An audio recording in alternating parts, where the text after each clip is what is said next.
just heard Eric talk about a relatively simple question of whether fin whales should be divided into different subspecies. No offense, Eric.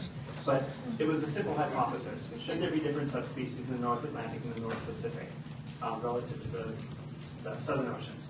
So what I'm going to talk about is a broader analysis of variation in killer whales globally, where the different types within and between ocean basins may represent populations, subspecies, or even new species. Killer whales are currently recognized as a single species worldwide. They're found in all oceans of the world, and they cross the equator, so they don't have this, what's the term? Antitropical distribution. They're one of the most widely distributed marine mammals on the Earth. However, there are local populations that have specialized diets and behaviors, such as eating different types of food, like fish eaters versus marine mammal eaters. They also have been characterized in some places as having different morphologies, such as different jaw size, different sizes, different color patterns, group sizes that range from a few to 100 individuals. But with all of these data that we have in killer whales, and we have a lot in some groups, we still have very limited morphological data on the different ecotypes, as they've been typically called in the past. Last year, this image was produced with drawings of the named types that had been described. And starting with the southern hemisphere, there are 5 types shown up here. I'm going to be talking primarily about 3 types that have been most well characterized. Those are I think the top 3 there. I can't see it, but it's type A, type B, and type C, and then there's a small type B and type D. I'm not going to talk about those last 2. But the point is here that in the Southern Oceans there are multiple types, and these are sympatric. They're found typically within the same geographic regions, though there are different uses of habitat. Similarly, in the North Pacific, there are 3 sympatric types: the residents, offshores, and transients, which I'm sure you all know about. These 3 all look a lot more alike than the Southern Hemisphere types do. You can see by looking on the left side, I was going to point out that there's some much more obvious color and size differences in the Southern Hemisphere. The Northern Hemisphere, the differences are much more subtle, but we know a lot about them, and we know that they have very clearly different populations, especially revolving around food preferences. I'll talk more about them in just a minute. And then in the North Atlantic, there are 2 types that have been described called type 1 and type 2. That also morphologically are pretty similar, but I'll get to the details in a second. So in the Antarctic, there are the 3 types that I'm going to be talking about or focusing on are the A, B, and C types. The A is the open ocean pelagic type. B and C types share several characteristics. They are ice pack associated types. They hunt in the ice pack or at the edge of the ice pack. And they also have a gray and white pattern, more so than the black and white pattern that we see in the Northern Hemisphere. The differences are also very pronounced, however. The B type is a very large killer whale type, and they have a large oval eye patch. And the C type is a small or dwarf form that only gets to about 2/3 the adult size of the B type and has this small slanted eye patch. And they are the mammal-eating type and the fish-eating type, respectively. The D type is also morphologically very pronounced, but it's not going to enter into this part of my study because we're just getting the genetic data on those now. So in the North Pacific, the 3 types, the residents, transients, and offshores, are the fish-eating residents, the mammal-eating transients, and the offshores we don't know as much about. They are thought to eat primarily sharks and rays, possibly other bony fishes. The North Atlantic 2 types, we know very little about type 2. It's basically been characterized by a couple of stranded animals and some museum specimens.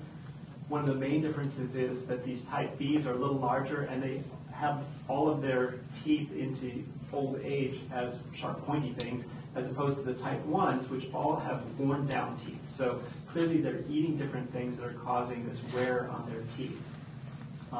The type 1s are thought to specialize on herring, at least during part of the year, and have this heavy tooth wear, whereas the type 2, we just don't know that much about them. So about 10 years ago, the first genetic studies were done to try to quantify the differences between these types. We know that behaviorally, a little bit morphologically, they're different, but it's hard to say whether those are social differences that they inherit because of their tight social cohesion, or whether there's really an evolutionary pattern here. So Russ Wazell did the first couple of studies looking at mitochondrial DNA, the control region sequences, and what he found was that killer whales have surprisingly low levels of genetic diversity worldwide. So the tree here is not so much a tree as a bush. It shows that all of these different haplotypes differ only by about a single 1 or 2 base pair differences, and there are no phylogeographic patterns. So I've highlighted here a couple of the little branches where a single haplotype can have animals showing up, or I should reverse that. Animals in different ocean basins can have the same haplotype. So the top one says ENP and WNA and ENA. That stands for Eastern North Pacific, Western North Atlantic, and Eastern North Atlantic. So all of those ocean basins, there are animals that have the exact same haplotype.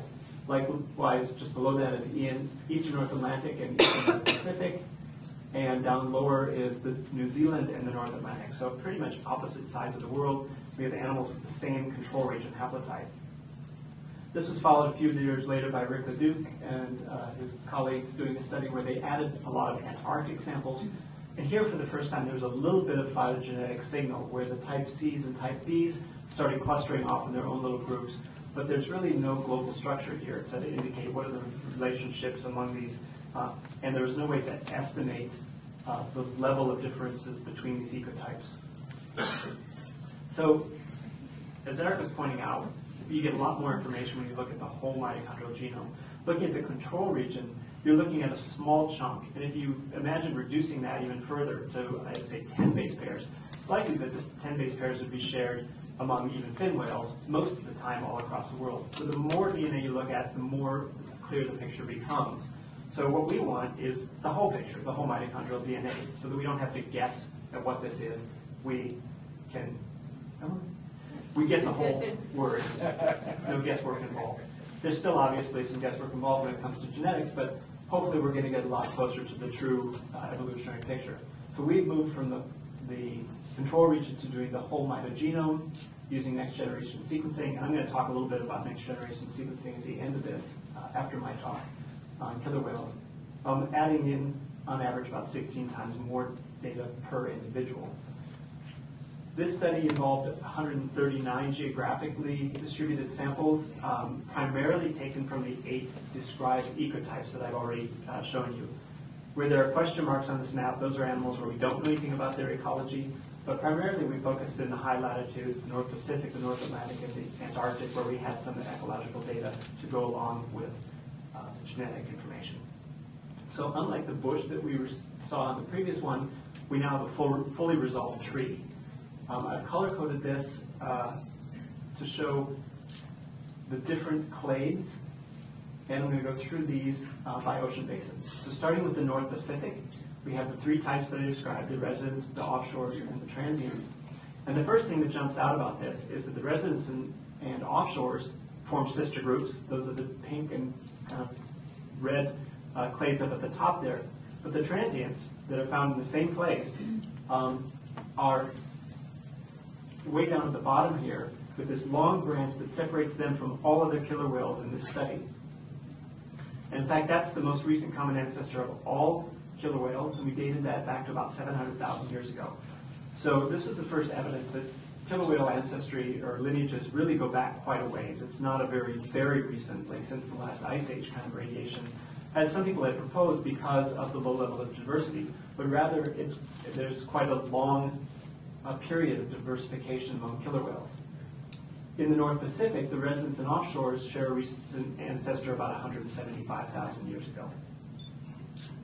Moving to the southern hemisphere, we have the Antarctic A, B, and C types, with the A types in the dark green, and there's also a Gulf of Mexico. And I'm not going to have time to talk about these individuals from the lower latitudes that we still haven't characterized very well. Just to point out that the tree these aren't fully resolved to monophyletic groups for each ecotype, but we're working towards that, towards understanding the global structure of killer whales in current ongoing studies. The B and C types, which are the ice pack associated types, but which are also the most morphologically distinct, share a recent common ancestor of only about 150,000 years ago, as opposed to the 335,000 years to the Antarctic A types. So that's a more recent split between the Bs and the Cs, and yet they have had time to evolve quite distinct morphologies. Finally, in the North Atlantic, we have this dark blue clade, which included only the type 1. So all of the animals in the blue clade are type 1, and they share a common ancestor with individuals from the North Pacific. And then the picture is not quite as clear here with the light blue clade. First of all, this is not a strongly supported branch, but it seems to be more closely associated with the Pacific than the other animals in the Atlantic. You can see that there's both type 1 and 2 in there, that's the 1/2, and an individual from Hawaii, and the clade as a whole is more similar to the residents and offshores than it is to the North Atlantic.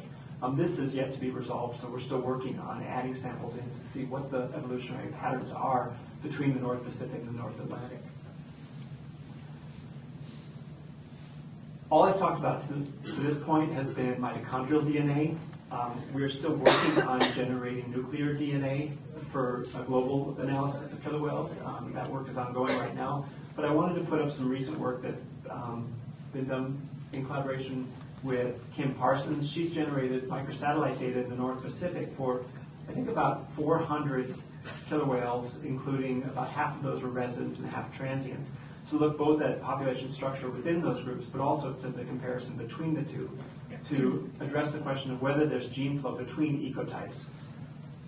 And what this image shows is a principal component analysis of the microsatellite data from about 26 microsatellites. And you can see that it's pretty clear that these two clusters do not overlap. What this says is that there is no evidence of gene flow between the residents and the transients. And this is a very large data set. It goes from the southeast Alaska across to Russia. And so it's got a pretty good distribution of both types. And it's, I think, pretty conclusive that there's a good separation between these two groups genetically. So somebody asked the question of Eric about what could have been going on in time. And so I've done a little looking at this as well for killer whales. And again, this is still preliminary. I'm still trying to get into the data on paleoclimate. But this is just a graph of sea level changes through the last million years. And sea level change is correlated with temperature. So towards the top you have warmer temperatures and higher sea levels, and at the bottom you have colder temperatures and lower sea levels. And I've marked in red there the Bering Land Bridge and the present sea level. And you can see there are periods of cold temperature that lasted basically from about 900,000 years ago to about 500,000 years ago, where the Bering Land Bridge existed most of that time, and there was probably ice over the Northwest Passage the majority of that time as well. So the North Atlantic and the North Pacific were pretty much completely separated. But there have been times in the last 500,000 years, and back towards 100 million years ago, where sea level was high enough that the land bridge was below water, and temperatures were warm enough where there's probably open water across the Northwest Passage.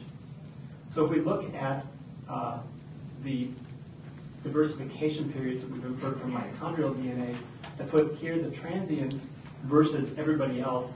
That separation we estimate occurred somewhere around 700,000 years ago, and there's some error bars around that. But this was during a period where there was probably no movement between the North Pacific and the North Atlantic. And we can pretty much assume that the transients versus everybody else was a separation between those two ocean basins. Subsequently, the North Atlantic versus the North Pacific, there's another separation here between those 1 and 2 types versus the residents and offshores. And that can date to roughly, I think it was about just under 300,000 years ago. And so, we can, again, there's a lot of error around this, but we can start to infer maybe when these events occurred and what was going on climatically at the time. So we can, hopefully with additional data, start narrowing this in and learn something about the mechanisms of diversification of killer whales.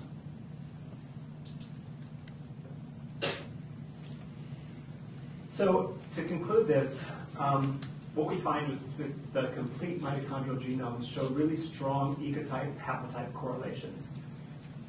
We're able to estimate divergence time between the ecotypes that date from about 150,000 years ago to 700,000 years ago, and that these correlate more or less with periods of warm climate and high sea levels that correlate with the timing of diversification events.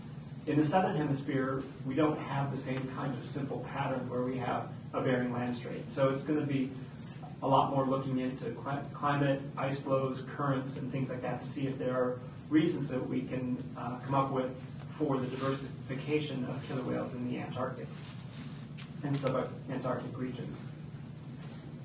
There's a wide range of divergence times and large gaps in our sampling of geographic regions and potential ecotypes of killer whales, so we still don't have the complete picture. And what we want to do is combine mitochondrial DNA, nuclear loci, and other data that are required to designate these different populations, subspecies, and possibly even species of killer whales. But this is definitely an ongoing work. Just to look a little bit forward, we're in the process of analyzing data from an additional almost 300 killer whales. This map shows in blue the samples from our previous study and in red the current study. So our total sample set is now up to over 400 killer whale samples globally distributed, clearly not covering the whole globe and the whole area where killer whales are found, but we're trying to get a better picture of what's going on in other areas and connect the high latitudes to the tropical areas. We're also starting to look at museum samples for mitochondrial genomes so that we can use those as a better way to link taxonomy to the phylogenetic structure.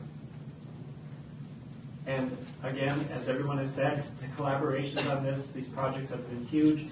Samples have been collected, including museum specimens, for over 150 years, but certainly the fresh samples over the last 20 to 25 years with thousands of hours of people's time, and we're very grateful for that contribution, as well as a lot of people contributing to generating the data and analyzing it. We're happy to answer some questions.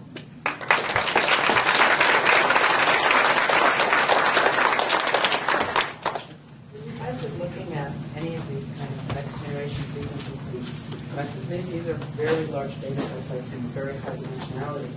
And when you consider the number of subjects that you have, it's very small, I think, compared to the dimensionality. Is that true, or do you guys do something to kind of reduce the space that you're clustering on? I'm a little bit concerned that if you have a very high dimensional space and you're clustering with a very small number of samples, it's very easy to read a lot of the things that may or may not be there. I think actually Eric might be the better person to answer that. The methods we use are looking for patterns. We're estimating something. And so, for instance, in both of our talks, we're estimating topologies.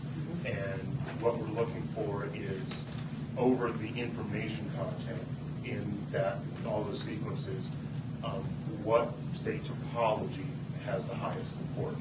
So it's not sort of a hunting that kind of thing where you get spurious results. There are methods that's an issue for. We're actually looking at ways to see, if that essentially is an issue. But the methods that we've shown today, that's not an issue. Yeah, I should say, we've tried to keep numbers out of this just to keep these talks simple. But the support on these trees is really high. It's basically each branch has a support level that can go from 0 to 1. And most of the branches for the clades that I've talked about have a support level of 1 or 0.99. So it's really high support because the mitochondrial genome has so much variation, and that variation tends to accumulate in these clades over time. So because the clades go back hundreds of thousands of years, there's strong support for each clade. Along those same lines, are there any haplotypes that are sort of correlated, if you will, or sort of evolving together, where you might be, not pseudo-replication, but there might be a certain haplotype that's linked with another one and you're seeing that change and sort of amplified in the patterns that you're seeing. I don't know enough about haplotypes and that stuff to know if that's, you know enough about. I guess what you might be asking is if maybe there's something that's driving some haplotypes to be similar, like natural selection, for example, that might result in convergent evolution between types. That is a possibility. We've actually, I did include in this talk, but we have found evidence in the Antarctic B and C types for selection on one of the genes in the mitochondrial genome that recently been driven, one gene is driven in two different forms, one in each of those types, but we believe that is associated with the fact that they're in extremely cold water and there's selection on the mitogenome to produce energy very efficiently. We don't have evidence of that in any of the other haplotypes. And there are different ways of looking at the data. For example, looking at only the neutrally evolving sites as opposed to the protein coding genes or the ones that have influence for change amino acids. So you can break the data down in different ways, partition it, and we haven't done that with this data set extensively, but we did actually produce a paper looking at the different genes and to see whether the patterns differ, and they do differ among different genes, but there was nothing that biased it towards any particular evidence of selection in any of those genes.